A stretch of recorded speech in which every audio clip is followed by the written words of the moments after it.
তো বয়স হচ্ছে 2 বছর গরু, উটের হচ্ছে 5 বছর। তারপরে মহিষ, এটাও কেউ কেউ বলছেন 2 বছর যদি হয় তাহলে কোরবানি দেওয়া যায়, মানে গরু মহিষ। আর উট কিন্তু 5 বছর হওয়া লাগবে। আর ছাগল ভেড়া এগুলো 1 বছর হইলেই কিন্তু কোরবানি দেওয়া যায়। এখন দাঁতে নাই কিন্তু বয়স যদি 2 বছর হয়ে যায় তাহলে সেটাকে কোরবানি দেওয়া যায়।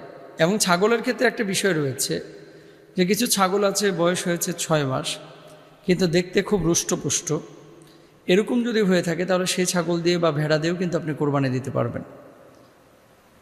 এখন আসেন, যদি গরু না দাঁতে তাহলে সেই গরুকে কোরবানি দেওয়া যাবে না। আপনি জিজ্ঞেস করবেন বয়স কত হয়েছে। বয়স যদি হয়ে যায় পূর্ণ 2 বছর তাহলে আপনি এটা কিনে নেবেন, আপনি কিনলে কোরবানি হবে। আর কিছু কিছু গরু ছাগল এবং মহিষ এমনটা দেখা যায় যে ধরেন আপনার যখন